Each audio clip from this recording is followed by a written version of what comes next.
I fucking hate those nigger faggots. Fucking black people getting rights. They should be like women. Have you heard about how bad black people are? I fucking hate them. What? Like, why do you think black people are so bad? They're fucking black. Do I need a reason? Like, do you think they should have the same rights as us then? I don't think they should have rights at all. They're like women. The fuck, you fucking nigger! Bro. Keep saying, come on, keep on saying shit. What? What do you do about it? What the fuck are you gonna do about it? You need to back up. Hey, you're good, you're good. It pisses me off, dude. Hey, we're fine. Get the fuck out of my way. We're not looking for trouble. Just go get out of here. We're fine. We're not looking for any trouble. I'm not doing shit. No, don't say anything. Film me, nigger. Hey, we're not looking for any trouble, bro. Hey, bro. We're not looking for any trouble, bro. Fuck out of my goddamn way, motherfucker. You're fine, bro. Ask somebody else for 75 cents again. Come on. Umbrella. She's up, she's up. Whole nother level of shit you can't even understand. What is good, my people? We are live back again with another episode of The Forecast. Now, as much as I don't want to say it, we are in submission to the dominant society. We allow them to control our food supply, our school curriculum. They pass laws about what we can and cannot do with our own children.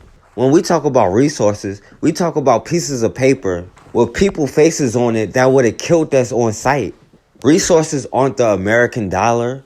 Resources are land. It's not dollar bills, because no matter how much of it you got, at the end of the day, most likely you have to go to a white person to get it. And if you piss off the wrong one, they'll take it away from you. Especially when you start using it to get actual resources. And I don't like it, but we have to realize the situation that we are in. And maybe if enough of us get so fed up that we get on code, we'll get out of the situation.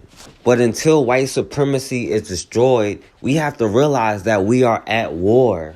And even though we didn't start the war, it won't end until we end it. But right now, they will use any and every excuse, even make up excuses, to exercise their power on you. Because what is white supremacy without black inferiority? And they have to believe that, especially when they don't have anything else. Now, at the end of the day, if we really wanted to end, we know what we have to do.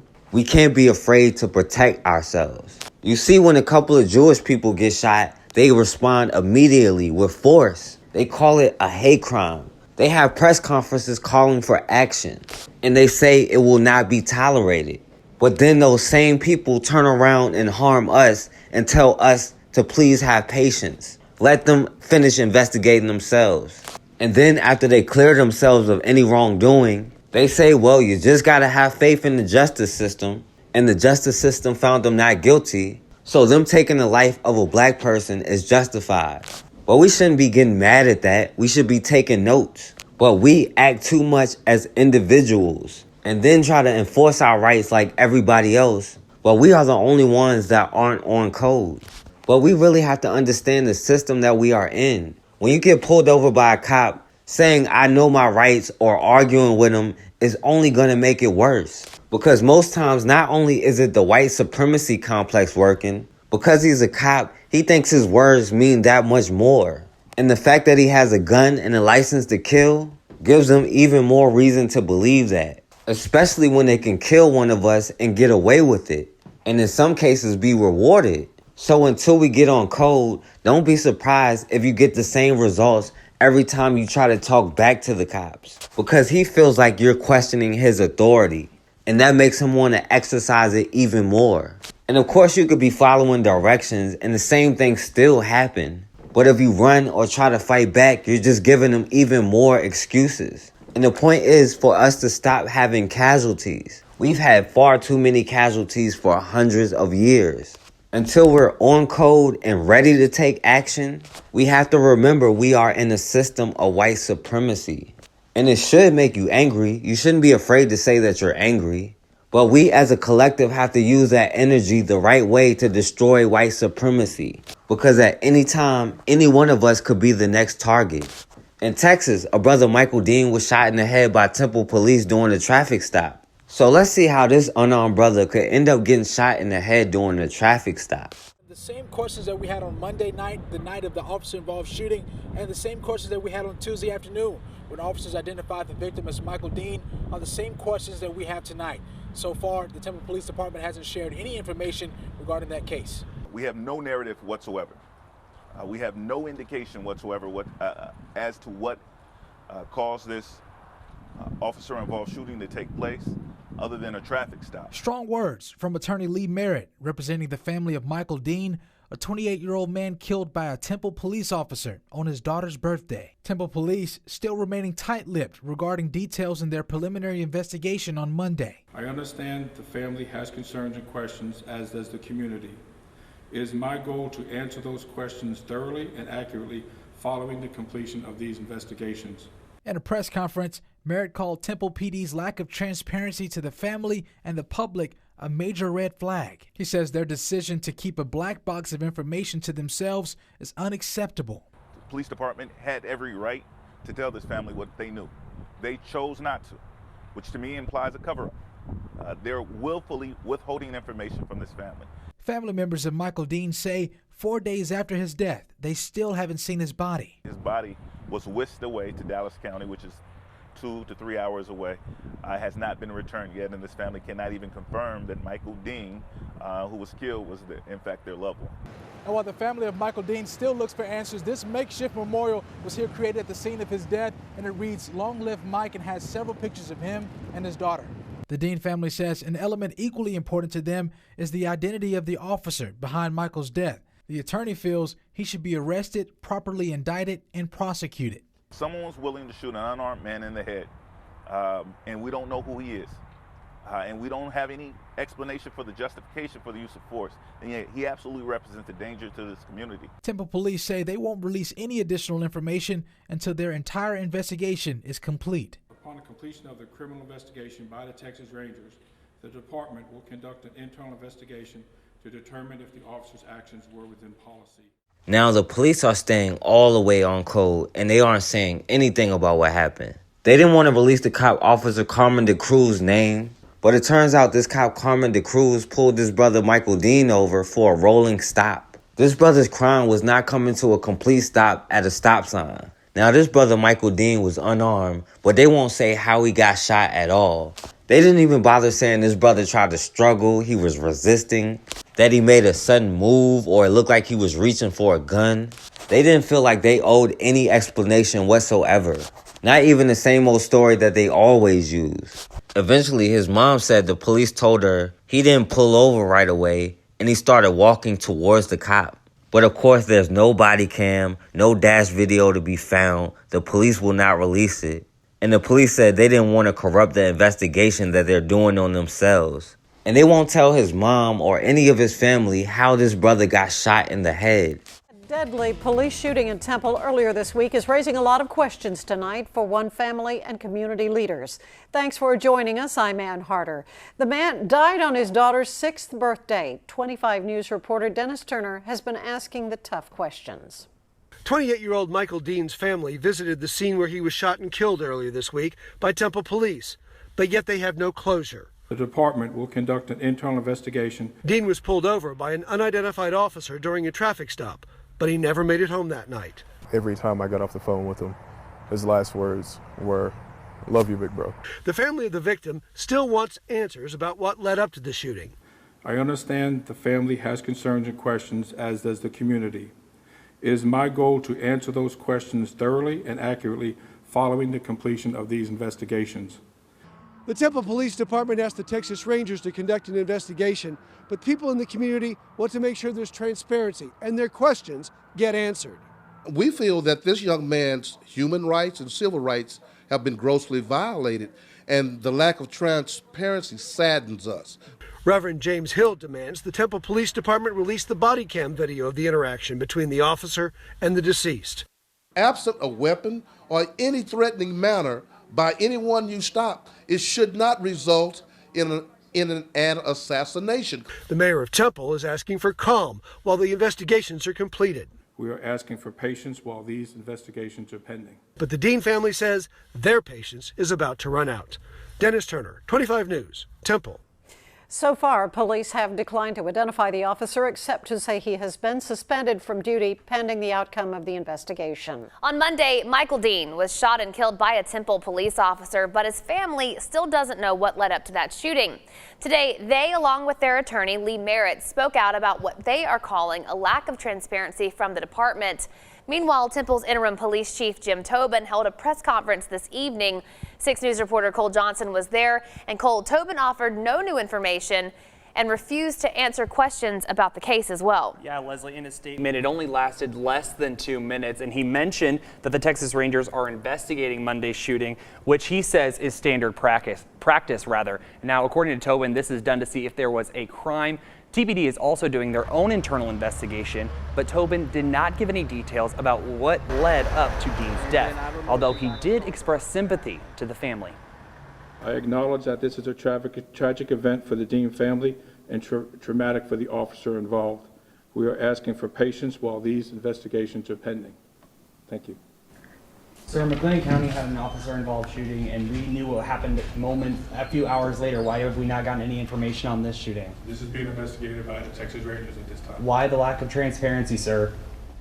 Now, this brother Michael Dean was shot in the head on his daughter's 6th birthday as he was planning to get her a cake, and they feel like they don't owe anybody any explanation. And like his mom said, if he did something, you know that's the first thing they would have said. They would have said he was reaching for the cop's gun, he was fighting back, he did something. But this time, the only thing they're saying is they don't want to compromise the investigation. They didn't even tell his family they killed him until 5 hours later. And they were thinking this brother probably just went to work on night shift. But this cop, Carmen DeCruz, still got his paid vacation, and eventually he'll be right back patrolling the same streets in no time. Today, 25 News went searching for answers more than a week after the police-involved shooting that left a 28-year-old father of 2 dead. Thanks for joining us at 6. I'm Lindsay Lippman. Well, tonight we have team coverage on the investigation and the name of the officer who fired that deadly shot. Our Maggie Low-Miller is diving into the officer's past, but we begin tonight with 25 News reporter Aaron Heft with the latest on the investigation. 8 days have passed since Michael Dean was killed in what they're calling a routine traffic stop, but his family and community leaders want answers and are frustrated as to why it's taken so long to get information released about this case. More than a week after the shooting death of Michael Dean, police hadn't released the name of the officer until we showed up asking why. The Dean's family attorney, Lee Merritt, says that doesn't cut it. He was shot in the head. And there's been no narrative, there's been no transparency. Merritt says the Dean family is frustrated with the slow release of information and the facts surrounding the investigation into the traffic stop on December 2nd in Temple. A witness claims they heard the officer say, I effed up. I'm going to lose my job. That is exactly what Amber Geiger said during her 911 call. Community leaders are calling on transparency from city leaders. There's no justification for the delay. Delay. To delay is to deny. I don't think that the public or the family should be receiving the information piecemeal. The father of 2 was shot, but there's lingering questions. I did ask law enforcement directly whether there was a gun in the car or near Mr. Dean, and they said they couldn't answer the question. And now the case has been turned over to the Texas Rangers to investigate. Everything that's available to the law enforcement community should be made available to the public and specifically to this family. Why he was pulled over, why he was shot, and was he armed are still all unanswered questions. Today, Temple police released the name of the officer involved in a shooting last week. The name is Carmen DeCruz, has been with the department for 9 years. Last Monday, DeCruz shot and killed 28-year-old Michael Dean. Right now, DeCruz is on paid administrative leave while the Texas Rangers investigate the shooting. This is a standard procedure. In 2014, DeCruz was injured during a high-speed chase. In 2017, he was accused in a federal lawsuit of using excessive force and violating a suspect's civil rights. But the court dismissed the case, finding no grounds for a civil rights violation. Texas Rangers are leading the investigation. Now, they didn't want to give up this cop, Carmen DeCruz, They even allow him to scrub his image from the internet and a police website because they're gonna protect their own. But they will talk about how this brother Michael Dean was arrested for misdemeanors. But this brother wasn't a criminal. He didn't have a gun. And what they won't tell you is this cop Carmen DeCruz was accused and sued for excessive force and violating civil rights before. This isn't his first time. But of course, in that case, they dismissed it, finding no grounds for civil rights violations. And soon after this paid vacation ends and the heat dies down a little bit, he'll be right back on the force. But at the end of the day, they really don't need any excuse because they have a whole system to back them up. They literally built institutions to keep us in our place. I mean, the FBI was originally created to stop us. But we can't keep acting as individuals thinking we have the same rights as everybody else because we don't. Things will only change when we get on code and stop letting outsiders come in and harm us. But until we're ready to do that, the same things will keep happening over and over and over. We have to realize we are in a war. We didn't start it, but it's here. And at the end of the day, we are all we got. What we gotta get on the floor for? Man, this against our rights, bro. Y'all got guns pointed at us. We work here. For what? For what? Why y'all treating us like criminals? Man, I work here. Man, fuck out, man. Man, we work here, bro. We work here. Y'all putting guns on us. Tony, be quiet. Man, y'all drawing down on us for no reason. Alright, put your guns up. Put your guns up. Chill out. Chill out. Man, put your guns Chill up. out. Listen, Corbin, we gotta get it figured out. We're trying to save lives. Alright, you don't gotta put your finger on it. You don't. Man. Put your guns down, man. We ain't no threat. We ain't no threat to y'all. Y'all got y'all guns set up. We work here, bro. Hey, y'all be quiet, please. What? Man. Where did they go? Outside. Yeah. Hey, man, y'all got y'all guns out, bro. We work here just like y'all do. But you got the wrong shot on the floor. All right, well, put your guns down. We ain't in no threat. Ain't nobody here got no weapons. We got. Yeah. Hey, put your guns down, bro. We ain't nobody here. Hey, please be quiet. Man. Be quiet. Be quiet. Why? Listen. Man, they come down here, run on us with. Outside of here in the mall area. Okay, not in my shop. Okay, it was a bunch of kids. Okay, 15, 16, I don't know. They started throwing chairs and they ran out of here. Did you hear any shooting? I ain't hear no shooting. It wasn't no shooting. Because I was right here watching. And then they all ran out to ditch. They went out to ditch. Any of them go to JCP? I don't know. They ran to ditch. Okay. I'm on this end. Okay. So for you guys to come down here. Yeah, and put guns. Please. Man. Take my whole shot down. Ridiculous. You gotta see what? You gotta see our side. We get a call of an active shooter at the. But y'all putting guns on us and we ain't armed. Let me finish. We get a call. It's at this shop. There's an active shooter here. That's all the information.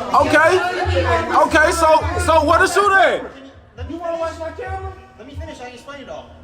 We get a call. It's this shop. So we get here. We want to control the scene to be sure no one else dies. I have cameras.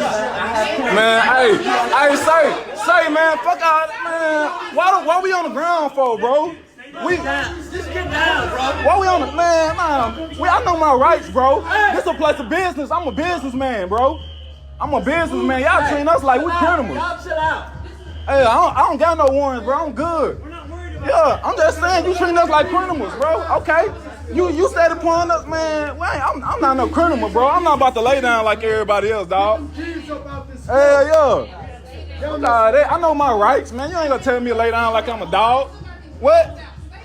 Yeah, okay, yeah. I'm good. I'm good, man. I know my rights though, bro. Yeah, we business, man. We run a business in here. Yeah. The fuck? Hey, y'all sit back. Yeah, nah, fuck. I got me fucked up. White people are crazy as fuck. Can you see her? Do y'all see her? Do y'all really see her? Like, so if I beat her ass, then what? If I knock her ass out, You have 3 seconds to get out of my way. I'm gonna beat the shit out of you. Move out of the way. 1. Tell her to move. I'm gonna whoop your grandmother's ass. 2. Can you please move, please? Can you move, ma'am? No, I'm not. I'm not letting you in this building. Who are you talking to on that phone? Is it a resident of this building? Is it a resident of this building? Here's an old ass woman, guys. Tell your nana to get her ass out of the way. Nana, please. Fuck out of the way, dumb bitch. Fuck you, bitch. You're gonna go in and rob somebody? Do you hear her? You need to get your hair done. This bitch is crazy as fuck. This bitch right here. She just stood in the middle and held me. Then she said, I'm gonna go rob somebody. You racist, dirty, nasty ass. Give me somebody's information to check up on you. Because I don't understand why you're walking around this neighborhood. This is crazy. With a bunch of packages. This is what I be talking about. These folks be bothering me like. I'm not bothering you. So I want to complain to UPS that you're looking very suspicious and making me nervous. What? In my neighborhood. I live in this home. I'm making you nervous? Yes, absolutely. Because this is crazy. You absolutely are making me nervous. This is crazy. Because let me tell you why. You know why? Yeah, tell me why. My car has already been broken into twice.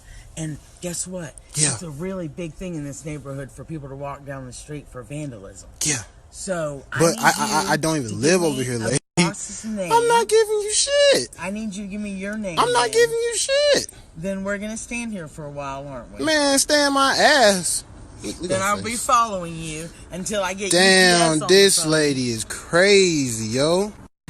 Like I said, you look very suspicious. I'm trying to tell you. Man, you need to at least be able to tell people who you work for. Man, I have the jacket on. She's smoking crack. And we'll talk to the driver of this route.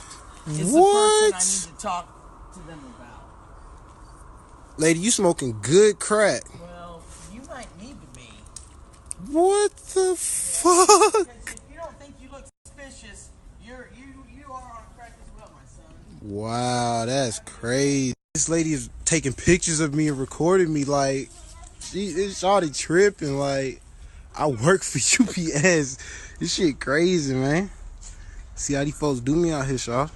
That shit crazy. This lady is crazy. Wow. No. That's crazy. To let me know that, and he was just being a jerk. Call the police. You don't have I have my ID, ma'am. Piece That of is me. Up, you asshole. Welcome to your world. You just work here. I'm paying you for your Not job. paying me. And it's Actually, my all I need is your family all I need is an pays ID. you for your All I need is an ID. Dude, you're is an ID. Well, guess what? I'll be I'm sorry. I'll be that. I'll be that. Wow. I'll be that. You dirty raunchy skank. Okay. How about this About it. You can Wow, call me whatever you want, serious? ma'am. Without an ID, I'm not letting you upstairs. Here's my ID. That is not an ID. Here's my Your name, credit card. you dirty hood rat. Ma'am, your credit card is not considered ID. No, it's just my name and it's on the room. I know your ghetto ass may not know. I'm not from the ghetto. Sorry. I know. Yeah, back away from me. Back away from me. You in my personal space. You in my personal space. This man abused this dog. Yeah. Go check into him. Don't touch my dog. Go check into him. Don't. This dog will Hey, be back right up for and you. don't touch my dog. Oh, because- That's again. Don't touch my dog. Do not touch my dog. Do you know my dog? Do you know me? I don't know you. I know I don't animals. know you, so don't Excuse touch me, my hi. dog. You must be on some kind of drug or something. So No, back I'm a away little, from I'm me. a little tipsy.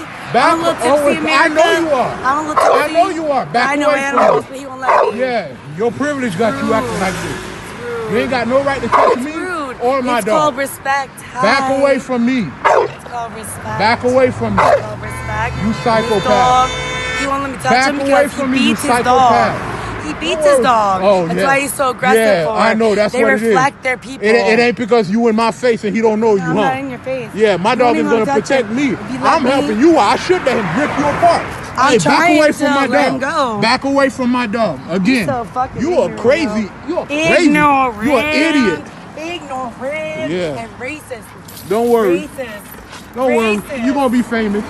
Hey, back away from my dog, you psychopath. Back away from my dog. Don't record me. I told you that multiple times. Back away from my dog. I know animals. I'm a veterinarian. I don't give a damn. You ain't no damn veterinarian. Ain't no veterinarian act like that. Back away from me. Back away from me. Well, police. That's right. Go ahead, call him. Call him. Thank you. Thank you. Call him. Yeah, you psychopath. Get away from here. You psychopath. Yeah. Dummy. Yeah. Should. That's right. Should. I bet. Gonna come in front of somebody and then try to force your way onto their animal. What kind of psychopath is you? Yeah. Keep talking. Keep talking. You drunk psycho. You drunk psycho. Keep talking. You drunk psycho.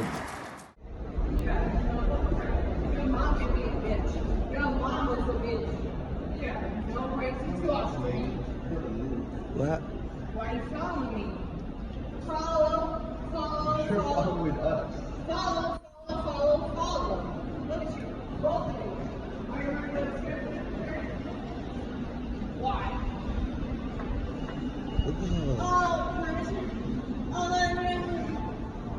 That's what your mom does. Why? She just fucking takes everything in the butt because she's a fucking cunt. Your mother's a whore, right? Like you. Why do you follow her? Follow her. Follow.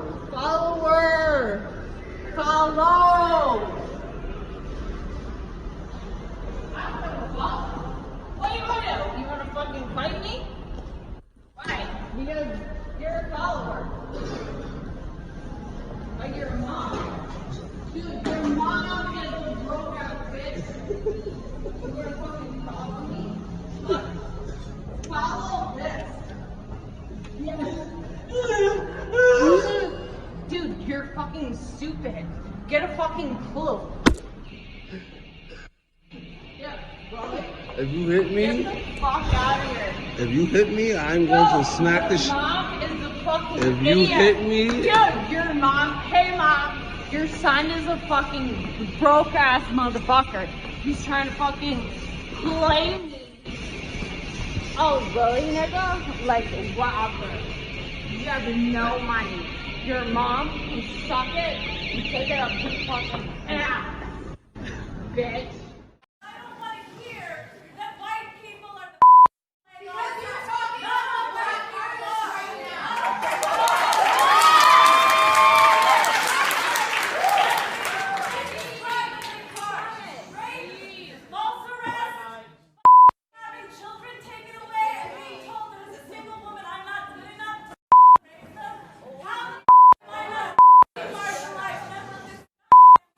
We haven't said you aren't.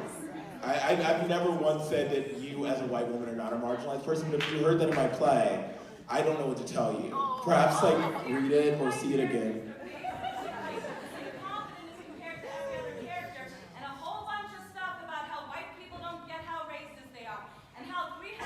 Yeah, and this isn't every white person. This play is about 8 specific people. And if you don't see yourself up here, then that's great. You aren't one of them.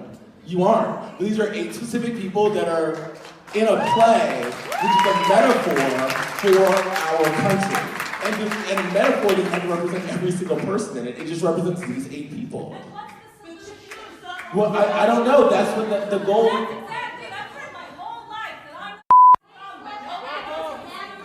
We don't. It's really hard to figure out a solution to 400 years of oppression.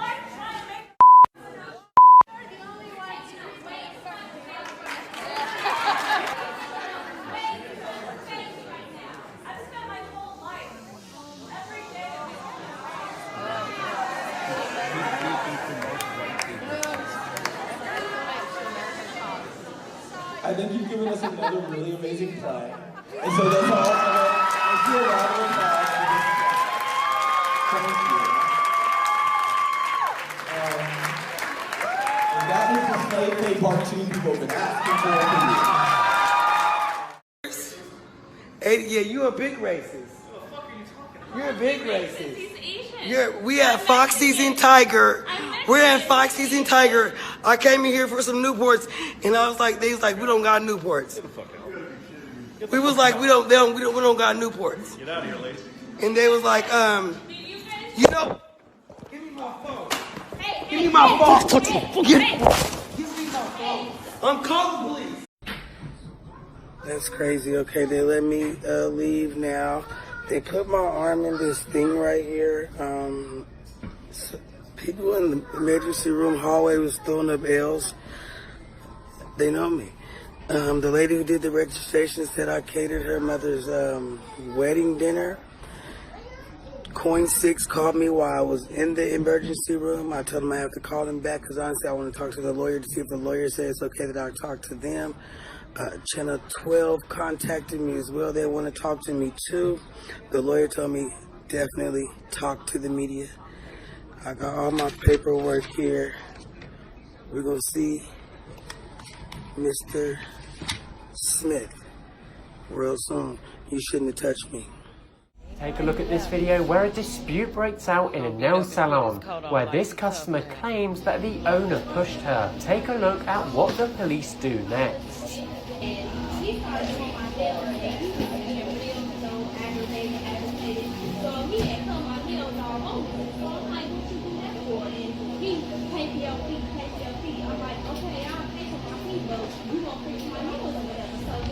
He ended up pushing me and stole my wallet and then pushed me again. He did push her. I wasn't walking out is when you stealing, right? If I'm stealing stuff, how can you accuse me of anything? You stole my wallet, you pushed me twice. Stealing is when you walking out of a establishment. I can't pay for something if you just stole my wallet, right? With my personal identification and my credit cards. And they got cameras in here, so y'all need to do y'all investigation or something. You holding my wallet right now. Keep watching because for some reason more police officers turn up. But who are they arresting? The customer or the owner? Keep watching to find out. Address that?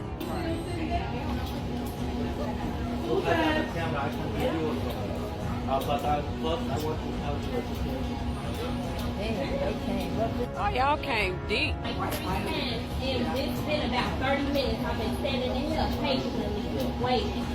If somebody's trying to steal, they're going to walk out and do whatever. Look over there. They need some more.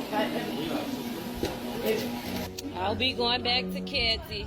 Somebody else, family, they would have been up here, whooped his ass, shot the windows out, everything. She said she did it the right way. I don't even know what I'm doing right now. I'm so upset. Then it's bad. This ain't his first time doing this to people. She said that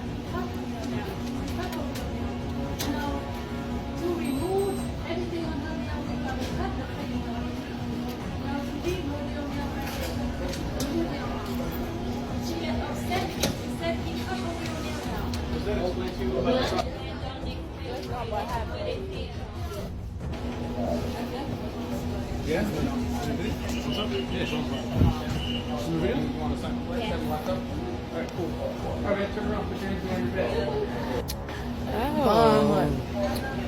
Hey, can you tag me on Facebook?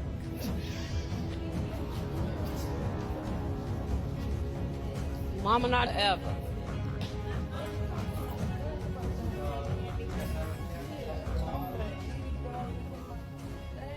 Hey, go by him. Get in front of them, go ahead. Give him a hug, hey. Saw that, right? Look, right here.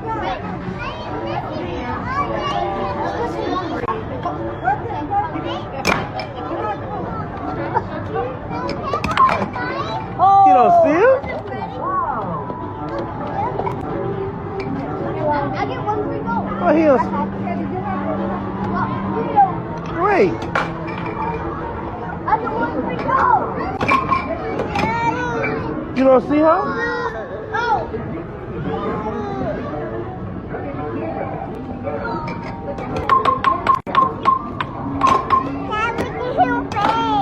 Yeah, you want to give a hug? Put your hands behind your back, Kevin. You're under arrest. Put your hands behind your back.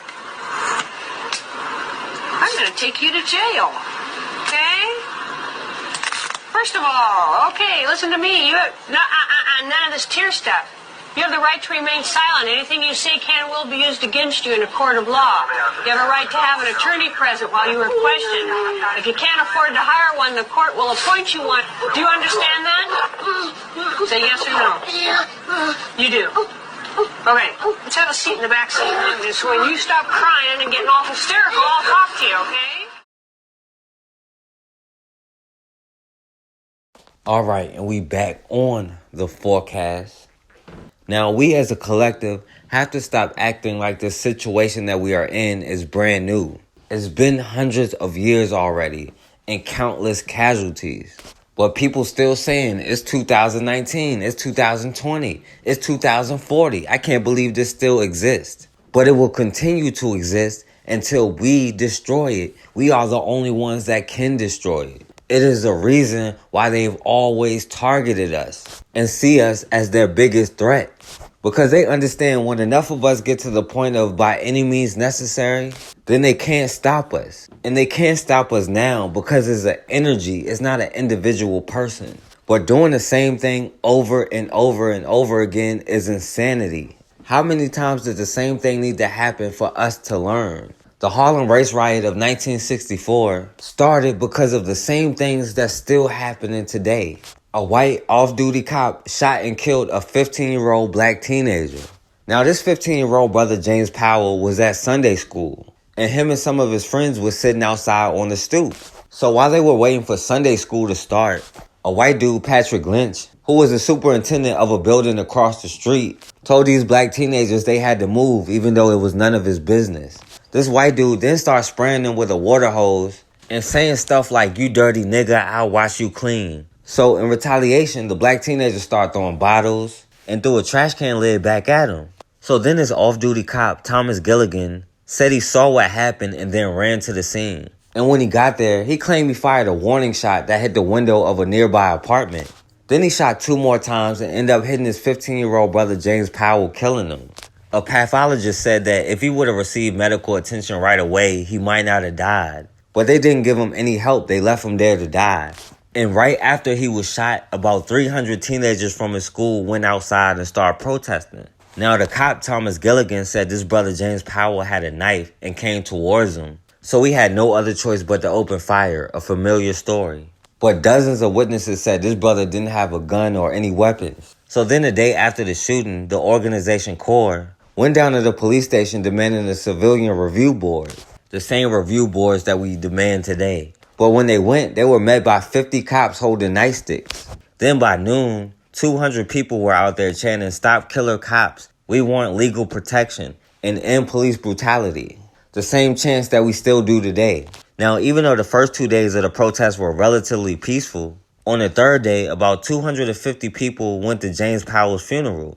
And then after it ended, people started marching to the police precinct. And they were calling for this cop, Thomas Gilligan, to be fired.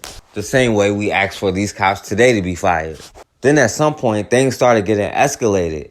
And the crowd started throwing bricks, bottles, and anything they could find at the police. And then the police started hitting people in the crowd with their batons. By 10 o'clock that night, more than 1,000 people showed up and they were still throwing bricks and whatever they could find at the police. Then about 10:30, they started splitting up into smaller groups. Then started throwing Molotov cocktails in the cop cars. And at least one cop got hurt. So then the police got permission to start using their gun and they started shooting into the crowd. And at least one person got killed. And as soon as the police started shooting their guns, a truck full of ammunition was brought in for them. The police started attacking, arresting, and beating up black people that had nothing to do with it. In their eyes, if you were black outside, you were guilty. And the violence lasted until about 8 o'clock the next morning. When it was over, 1 person was killed, 31 people were injured, but the hospital said there were at least 7 people treated for gunshot wounds and closer to 110 people that were injured. So then later that morning, the police commissioner sent a letter to every black church in Harlem, and he said this is a crime problem, not a social problem. Meaning racism and white supremacy had nothing to do with it. This is just niggas being violent again. In response, Malcolm X said there are probably more armed Negroes in Harlem than any other spot on the earth. And if the people who are armed get involved, you can bet they'll really have something on their hands. And during a meeting of the Black Citizens Council, some people started talking about guerrilla warfare. But then later that same day, when people went to the funeral home for the service held for James Powell, allegedly one of them threw a bottle at the police. And then the police threw it back and the riot started again. Then after somebody threw a Molotov cocktail, the police ended up shooting 2 black men. By the time the violence came to an end around 1:30 in the morning, a lot of Molotov cocktails were thrown and at least 2 black men were shot by the police. And also one cop had a heart attack. It was reported that 120 people were injured, including 27 cops, and 108 people were arrested. But the hospital said it was closer to 200 people being injured. So then the next day, the New York County grand jury finally announced they were going to investigate James Powell murder. So then that day, the organization CORE put together an all-day rally against police brutality. And then at some point during the day, the police called in backup even though it was peaceful. Then when the crowd got to about 1,000 people, the police started attacking the crowd. And they didn't make any distinction about which black person was involved and which person wasn't. They feel like everybody could get it. And the violence lasted until about 7 o'clock the next morning. But after it was over, the organization CORE announced they were going to have another rally in 12 hours. And again, during the rally, another riot started when the police charged the crowd. So the crowd threw bottles and rocks back at them. And the violence lasted until about 2 o'clock in the morning. It was estimated that 500 people were injured, 1 person died, and 465 people were arrested. Then, in the end, the grand jury cleared the cop Thomas Gilligan of all charges, saying he didn't do anything wrong. And his cops still claimed his brother James Powell lunged at him with a knife. And by 1964, the people were tired of the nonviolent movement, of getting beat up and not fighting back. So they decided to fight back. But in 1964, the cops said this black teenager lunged at him with a knife, and he had no other choice but to shoot him. And the grand jury didn't even indict him, saying he didn't do anything wrong. And here it is close to 60 years later, and literally the same things are happening over and over and over. In Kansas City, a brother Cameron Lamb was shot and killed by Kansas City police. So let's see how this brother ended up getting killed by the police while he was in his own yard. The family of a Kansas City man shot and killed by police 1 week ago is now demanding answers. Police responded to the area of 35th and College for a disturbance between people and 2 vehicles. The police helicopter saw one of the vehicles and then helped lead officers to a home on 41st Street. That's where 26-year-old Cameron Lamb was shot and killed. His family has hired a high-profile civil rights attorney to represent them. KCTV5's Leslie Aguilar spoke with that attorney and police. Leslie? Right now, that attorney is doing his own investigation into exactly what happened last week when Cameron Lamb was shot and killed in his own backyard. Police say he's been spreading false information on social media. Lee Merritt is a self-described social justice activist and attorney. He's defended many high-profile cases of black men and women shot and killed by police. 2019 is on pace to be one of the bloodiest years on the record for the use of police force.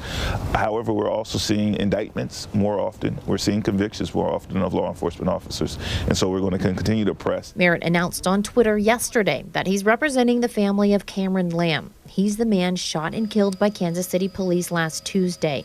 On Twitter and Instagram, Merritt called it murder. KCPD clapped back with their own account of what happened. But that's not stopping a flood of criticism towards the department on social media. We're hoping that law enforcement will learn that there is accountability if they use deadly force without the proper justification. Kansas City police say Lamb pointed a gun at one of 2 detectives who followed him behind his house to find out why he was involved in a disturbance a few blocks away. The other detective shot him. Both cops were dressed in plain clothes, but with black ballistic vests marked police. Merritt says there were a lot of holes in that account of what happened. The family of Cameron Lamb is asking the community to stand with them and demand transparency and demand just a respect of their family. They should not have questions a week later as to what happened. Now, we just got a statement from Kansas City Police that details what led up to that shooting. It includes a transcript of radio traffic between officers So this brother Cameron Lamb had got into an argument with his girlfriend. The police said they were at another traffic stop when they saw one car chasing another. And that was his brother Cameron Lamb and his girlfriend. And I don't know what they were fighting about, but a police helicopter ended up following his brother. Now, mind you, this brother was at his own house. He was never pulled over. Nobody ever said anything about what happened. He probably didn't even realize the police saw him. And this brother was in his own yard, minding his own business, working on cars, because that's what he does for a living. So then out of nowhere, 2 plainclothes cops approached him in his yard. Then according to one of the cops, he saw this brother pointing a gun at the other cop. Now, of course, the police aren't going to give out the cop's name. But even if this brother did have a gun, in Kansas City is a carry state. And in Kansas City, there aren't any requirements to get a gun permit. Well, I guess the requirements are the amount of melanin you have. But on paper, there are no requirements. But if you did have a gun, who wouldn't pull it out when somebody is randomly walking into your backyard, especially if it's night? Now, even though they're still supposed to be investigating, the police, of course, already have their capes on. A local family is looking for answers when it comes after police shot and killed their loved one. This all happened more than a week ago. Yeah, 41 Action News reporter Mackenzie Nelson talked with Cameron Lamb's family today. Mackenzie. Well, Cameron Lamb's family says that they only know what's been reported by us. And as Kansas City police investigate what led up to that shooting, the family has an attorney doing its own investigation. That was the worst day of my life. It was the call no mother wants to get. You just don't think that someone is going to call you and give you that news if that was supposed to be me. I should not have been sitting down with that funeral director on yesterday planning my son's funeral. Lori Bay says her son, Cameron Lamb, wasn't perfect, but was a great kid and father to 3 young boys. He was my baby. He was my youngest. He was my only son. He was so fun and loving. Lamb was shot and killed by Kansas City police on December 3rd. Police say Lamb was driving a red pickup truck that was chasing a purple Mustang through town. Officers in a police helicopter followed Lamb and alerted officers on the ground when he backed into a lot behind a house near 41st and College Avenue. It was not actually his home, but this is where he resided. Detectives followed Lamb behind his house and say he pointed a gun at an officer. Another officer then opened fire. Investigators on scene said a gun was found next to the truck Lamb was sitting in. Lamb's mother wants answers and has lawyers working to get them. Well, absolutely, there was no reason to use deadly force in this situation, so I absolutely disagree with that. This week, the family met with the Jackson County Prosecutor's Office. Officials there say they are following protocol for an officer-involved shooting. Now planning a funeral for her son. Bay says she's received help from a stranger. There's nothing I can do to change the past. Only thing I can do is try to help, relieve some stress and some pressure. And for me, it was reaching out to the family and see if I can find any, provide any financial, relief. Bay says the help is a relief as she fights for answers. I know nothing. I'm still waiting for answers. Now, the detectives that were involved in the shooting were on administrative leave, but I'm told by police that they are back to full duty now. And as for the family, this Saturday at noon at the place where the shooting took place, there will be a balloon release to honor Cameron Lamb. Now, they claim this brother had a gun. They said he was laying outside the driver's side window and the gun was on the ground. But people have a right not to be harassed on their own property. You can't randomly walk up on somebody while they're minding their business in their own yard, especially after we seen a white woman bust into somebody's apartment and shoot them dead. And of course, the police aren't saying much besides making excuses to justify it. And these cops, who they're protecting their identity, will get their paid vacation and be right back on the streets patrolling. The family of a man shot and killed by Kansas City police last week just met with the county prosecutor, and now they have new demands for the department. KCTV5's Leslie Aguilar spoke with the family and their attorneys. Right now, the family takes issue with the fact the police statement detailing what exactly happened came out an entire week after Cameron Lamb was killed. They find that suspicious, and they want the officer who used deadly force to be held accountable.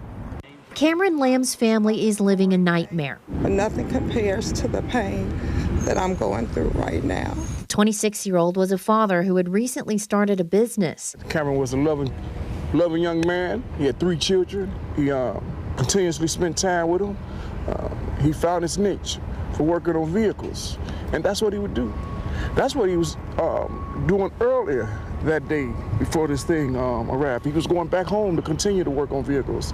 After meeting with the Jackson County prosecutor about Lamb's death, the family has hope they might feel some sort of justice in the future. We agree on some fundamental things. Number one, Cameron Lamb was a victim. He was a victim of the Kansas City Police Department. Lee Merritt represents the family. We're calling on the Kansas City Police Department to release the name of this officer the same way they would any other criminal. We're calling on them to arrest him, mugshot him, so that everyone can see his face. KCPD released a statement yesterday detailing what led up to the shooting.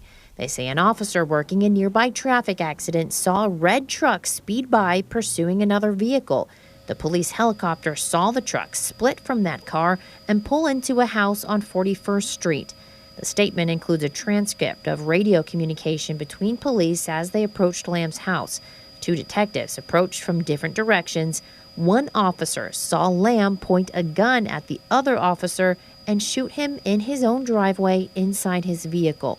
The family is skeptical of that account. Cameron was not involved in any criminal activity at the time that he was murdered or any time before then. Merritt says Lamb was in a brief dispute with a girlfriend that caused that pursuit, but Lamb was never pursued by police and had no idea they wanted to speak with him.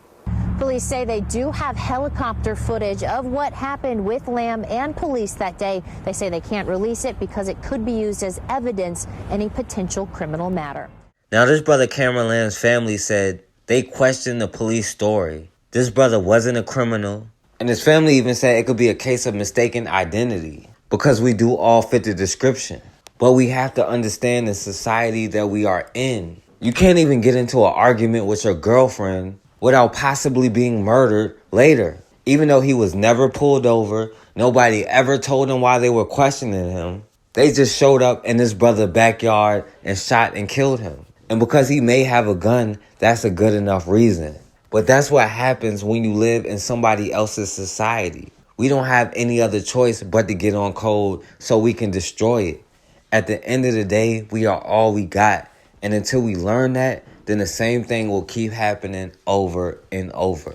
Trayvon Martin case. George Zimmerman, the man found not guilty of murder after shooting and killing Martin, is now suing Martin's family and others for $100 million. Steve Osensami has the story. Good morning, Steve. Good morning to you, George. We should underline that this lawsuit makes wild claims that prosecutors say shouldn't even be taken seriously. But nonetheless, George Zimmerman is taking this case to court. He's suing for $100 million. George Zimmerman, who was acquitted in 2013 of the murder of Trayvon Martin, is suing the teen's parents, their attorney, state police, and former state prosecutors. In a lawsuit filed in Florida, he's making the unsubstantiated claim that this young woman, Rachel Jantel, was a fake witness, coached into her testimony by prosecutors and the victim's family. On the witness stand, she testified that she was on the phone with the unarmed black teenager as Zimmerman was shooting him to death. But the suit accuses her of somehow standing in for her half-sister who didn't want to testify in the case, and says that prosecutors and police were all in on it.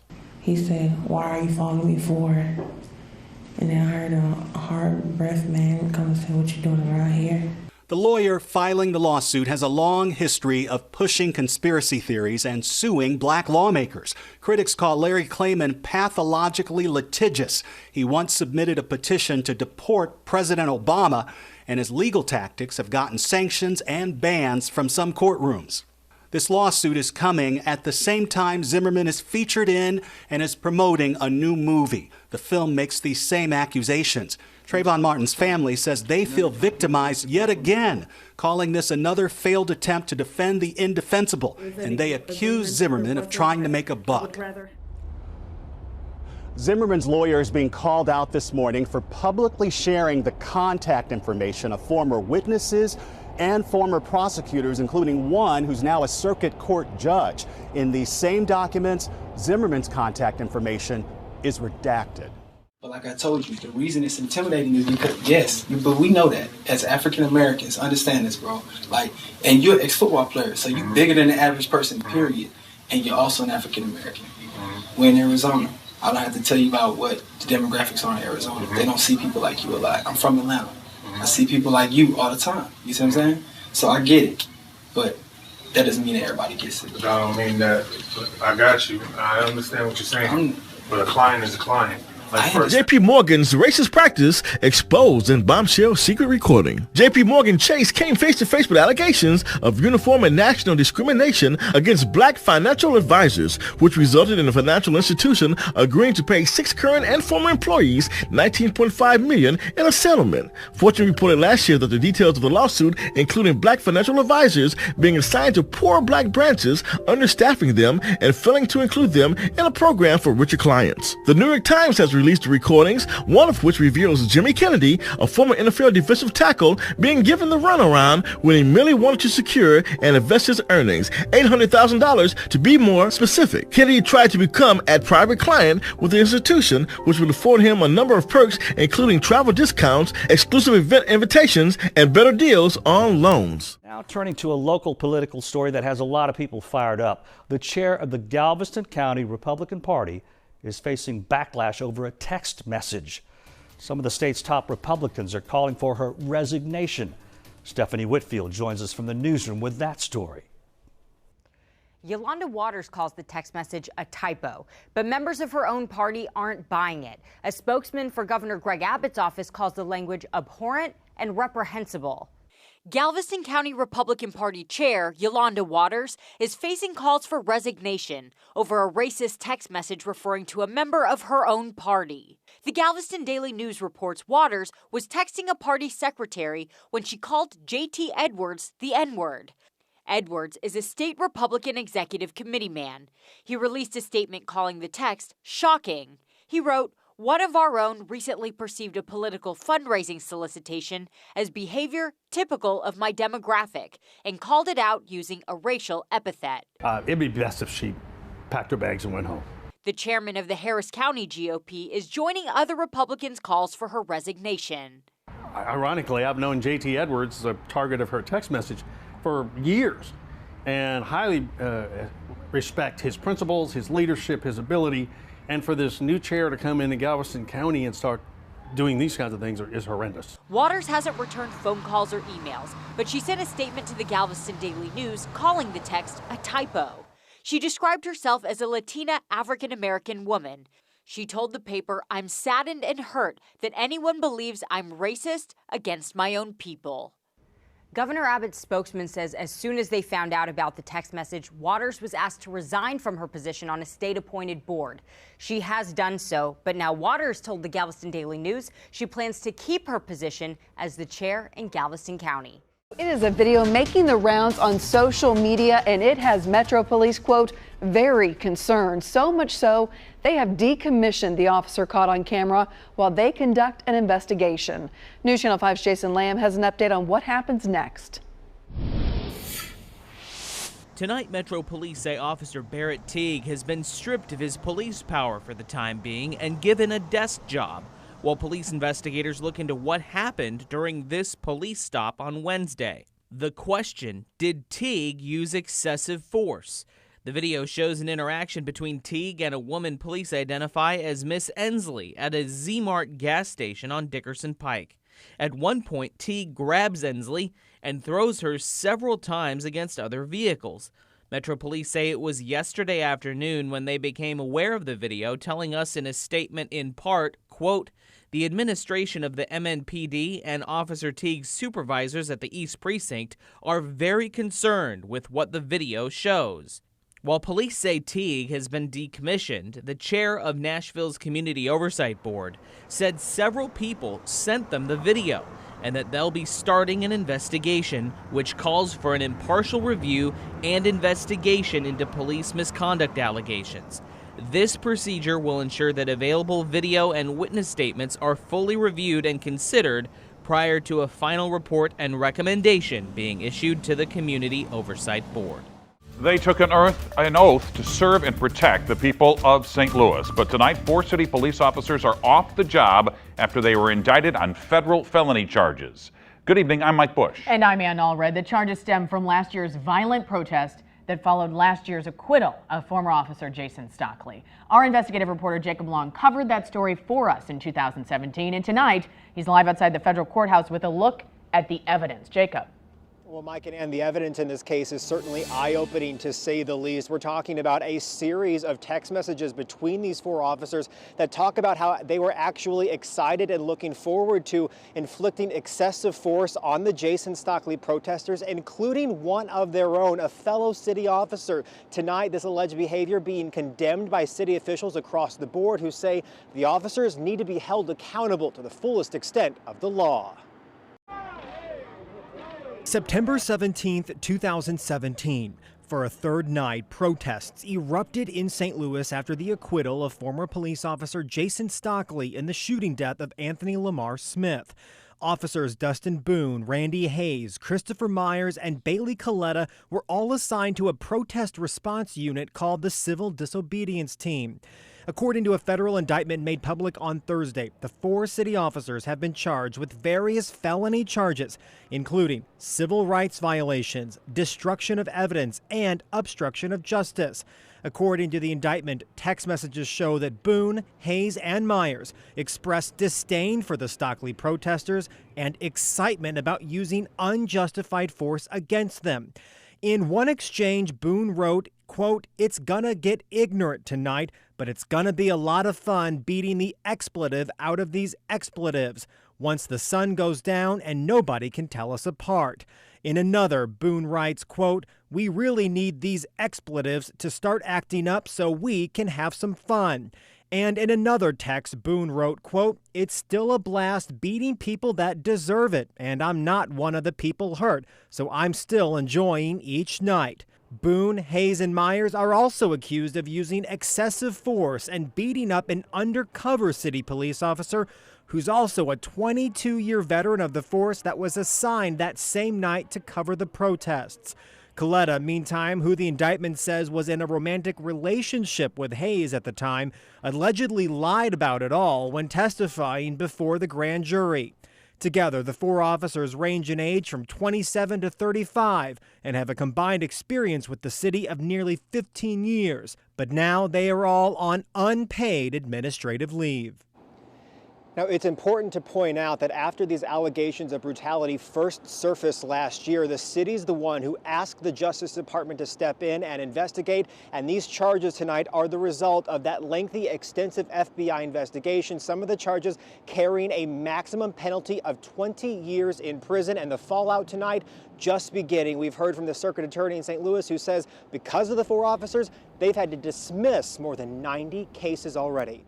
A Starbucks barista is fired after she wrote the word pig on the cups of 5 Oklahoma police officers.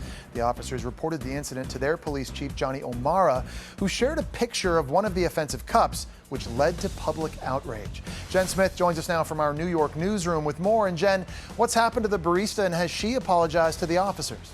Jesse, the Starbucks employee did contact the officers and said that the label was meant to be a joke and apologized, but it was too little too late for Starbucks, which fired her afterwards, saying in a statement, "The Starbucks partner who wrote this offensive word on a cup used poor judgment and is no longer a partner after this violation of company policy." But this barista has support from an unlikely source, a woman claiming to be Police Chief O'Mara's daughter. A Twitter user going by the name Miss O'Mara wrote, "This is my father, and I'd like to say that he is absolutely a pig, and I'd like to thank the brave men and women from Starbucks for their service." The woman continued, "For the record, my father has zero business being a police officer. He was blatantly, proudly racist when I was a kid, said things I would never repeat. He treats women like dogs, including his own daughter. Oink, oink." Well, tonight a 49ers broadcaster has been suspended for inappropriate comments he made about the Baltimore Ravens quarterback following Sunday's game. On a radio show Monday, radio color analyst Tim Ryan said QB Lamar Jackson, who is black, is skilled at faking handoffs because of his, quote, dark skin color with a dark football. Jackson rushed for more than 100 yards as he led the Ravens past the 49ers on Sunday. The team released this statement saying, "We are disappointed in Tim Ryan's comments earlier this week and have suspended him for the upcoming game. Tim has expressed remorse in a public statement and has also done so with us privately." Now, Ryan released his own statement saying, quote, "I regret my choice of words in trying to describe the conditions of the game. Lamar Jackson is an MVP caliber player, and I respect him greatly. I want to sincerely apologize to him." Again, Jason, with the high school playoff game that ended in chaos. Now we're getting new clues into what may have set the whole thing off, and we'll start there on Local 4 News at 5. Tonight, Almont School Superintendent promising an investigation into the fight during its playoff game against Detroit Denby and allegations of racist behavior in the stands. Victor Williams is live at Denby High School tonight, and Victor, players from both teams had to be escorted off the field. Yes, absolutely. Things got very heated out there on the gridiron, but both sides agree that what happened at this football game was very unnecessary. You got adults, racial slurs, spitting, this, that, and the other. It's sad. Denby High football parent Patrick McKnight says it's an absolute shame what took place following the semifinals of the state championship between Denby and Almont High. Chaos among Denby football players and spectators in support of Almont.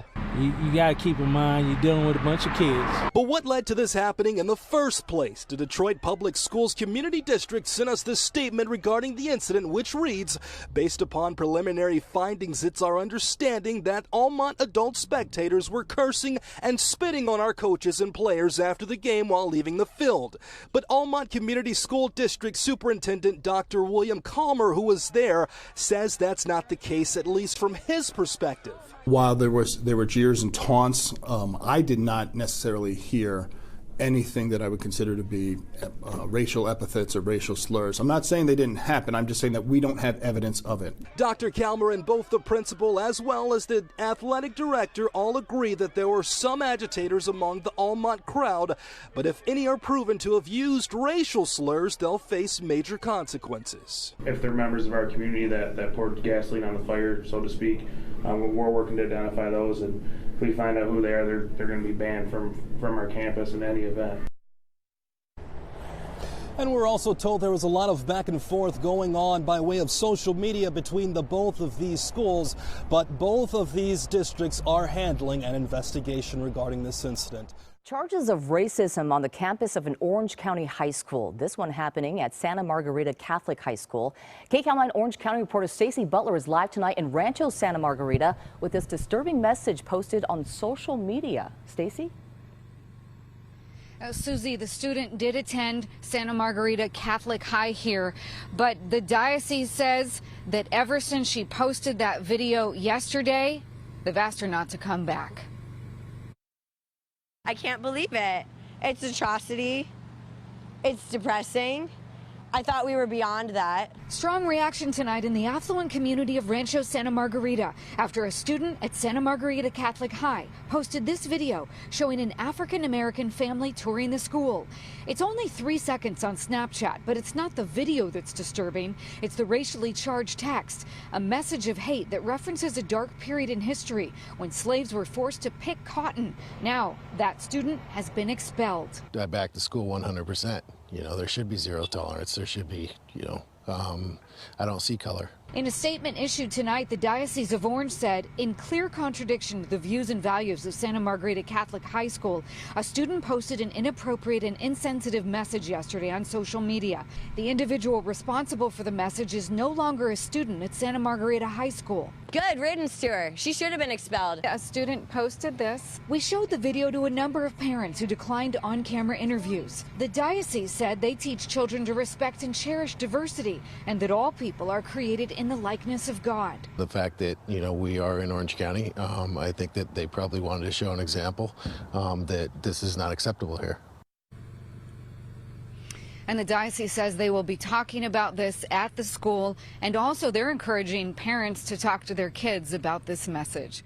This comes after an African-American student has come forward saying that students from a frat used a racial slur against her. The students involved are identified as members of the Alpha Chi Rho House, and the university is now suspending the frat, saying it would discipline the students to the full extent of the law. And they're taking it one step further. Now all Greek life social events have been suspended for the rest of the semester at Syracuse. The school chancellor saying While only one frat may have been involved in this particular incident, given recent history, all frats need to come together to prevent such seriously troubling behavior. Syracuse administrators also releasing a video last night on how the university plans to address racism on campus. Deep issues require deep solutions. My colleagues and I are focused on reviewing and revising our code of student conduct, hiring and retaining a diverse staff to support and serve our students, building on the foundation in our residence halls so that staff are appropriately trained to be sensitive to the needs of all of our students. Your residence hall is your home, and it should feel safe and welcoming. The rash of incidents started November 7th when police found a freshman dorm vandalized with slurs against Black and Asian people. That led to protests because the university didn't notify the public for nearly a week after it happened.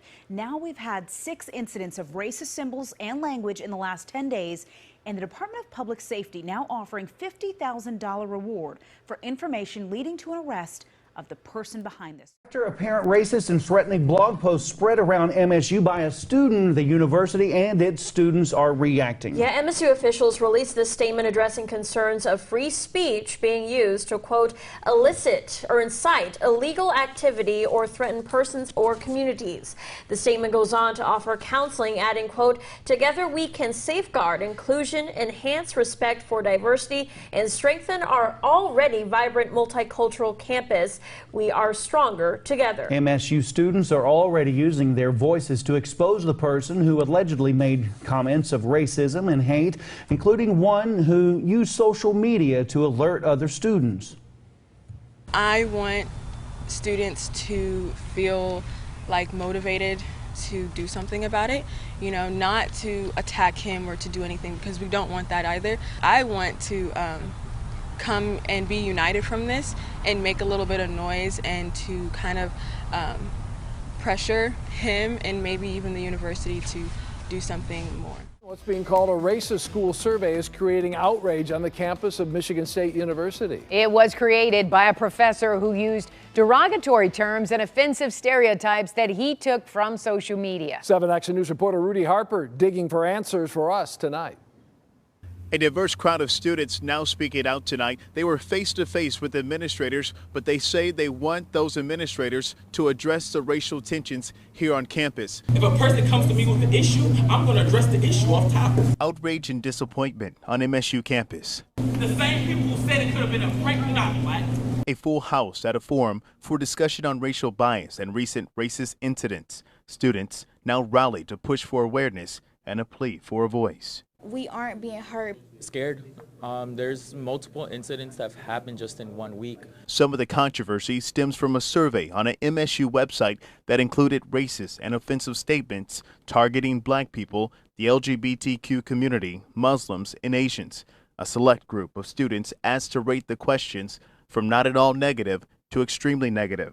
The Morning Watch, a news outlet, screen grabbed some of the survey. There was no ill intention in any way, shape, or form for this study. MSU Associate Professor Dr. Shalim Alabash said the survey was part of a research project and the questions were taken directly from social media.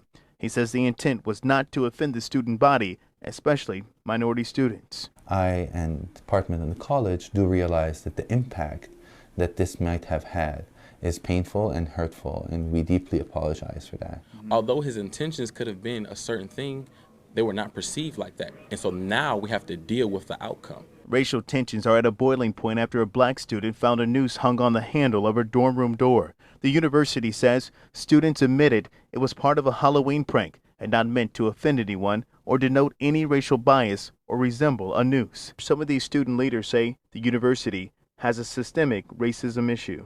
We will no longer stand for this. MSU's president releasing a statement to the Spartan community saying in part that he's concerned and his top priority is inclusion and a respectful campus. The Black Student Alliance will meet with him tomorrow. A former tennis coach at Red Rock Country Club says she was fired because of her biracial children. And now she's suing. Fox 5's Christopher Redfern's live in studio tonight to share their story. Carmel Mary Hill was fired from her position as a tennis coach way back in 2016, and today she was finally able to file a lawsuit against Red Rock Country Club for racial discrimination. Mary Hill says the original incident happened more than 2 years ago with the club's annual tennis tournament. Carmel was a coach there, and she had one of her kids with her that day. I brought her to work, and I guess that a member had a problem with my kid being at work. But Mary Hill says it wasn't just because there was a kid at the club. There's always kids there. This member had a problem with her kid specifically. Apparently she asked whose black kid is that. Then took it even further when the member went and complained to management. I'm okay with them attacking me because I'm an adult and I can handle it, even though it hurts me. But when you attack a 3-year-old and a 5-year-old... Mama, I'm going to be drawing you and me on a hill. Because they're mixed? That's not okay with me. Less than a week later, Carmel lost her job. My boss called me in the office and fired me. And I said, what for? And he was really upset about it. And I said, what for? And he said, I don't know. And I said, well, you can't fire someone if you don't know why you're firing them. He said it came from the GM. Pretty much straight away, she went to the Nevada Equal Rights Commission and filed a complaint. NERC then launched an investigation into the country club. They found them guilty of discrimination because of color of skin. And they also found them guilty of retaliation because after they fired me and I filed, they got the letter, then they banned me from coming on the premises. NERC declared Mary Hill had a right to sue. That was last month, and today she filed that lawsuit. Since the case has come out, I've had people say thank you. I was discriminated against at Red Rock, and I appreciate you standing up for what's right. Mary Hill and her legal team are seeking full front and back pay, employment benefits, punitive damages, compensatory damages, and coverage for legal costs. Now, we did reach out to Red Rock Country Club today. They haven't responded. Picture this scene. It's after midnight in a Maryland forest in 1949. A small group of slaves, tired and scared, waiting in a moonlit clearing, hoping, praying that Black Moses will come conduct them to freedom. Just then, a woman appears from out of the trees, the moonlight reflecting off her red hair and pale freckled skin. A man whispers, "It's her! Praise be to God! It's her!" as she pauses to apply some SPF 40, because you can never be too careful. After seeing them with her light hazel eyes, she flashes her familiar pretty woman smile and says, "Hey y'all, it is I, Harriet Tubman. Are y'all ready to go north?" And then Julia Roberts leads the group on their journey from slavery to freedom.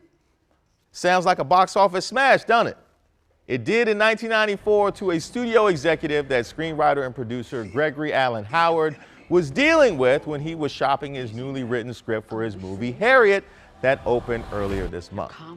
I mean, it makes perfect sense. If you put pictures of Julia and Harriet side by side, it's like you're seeing double. Mr. Howard, who also wrote Remember the Titans and Ali, told this story in a Q&A he was giving about the movie, saying how the atmosphere in Hollywood was very different 25 years ago. He actually recalled how the exec told him, quote, "The script is fantastic. Let's get Julia Roberts to play Harriet Tubman." After realizing he was serious, somebody pointed out the obvious, to which he said, "It was so long ago, no one will know the difference." Well, the Harlem riots actually shouldn't surprise anyone. It's only an example of why the passage of the recent Civil Rights Bill in the United States can do actually or absolutely nothing to solve the problems that confront our people there. Despite the passage of this bill, our people are still the victims of brutality, and most of them are being brutalized by the police here in the North, or rather in the North, instead of in the South. It's surprising to me that the racial explosion, hasn't gotten farther out of hand than it actually has. And it's not a reflection of the ability of the New York police to contain the Negroes in Harlem. It's actually a reflection of the ability of the Negroes in Harlem to hold or exercise restraint in the face of the most severe form of brutality.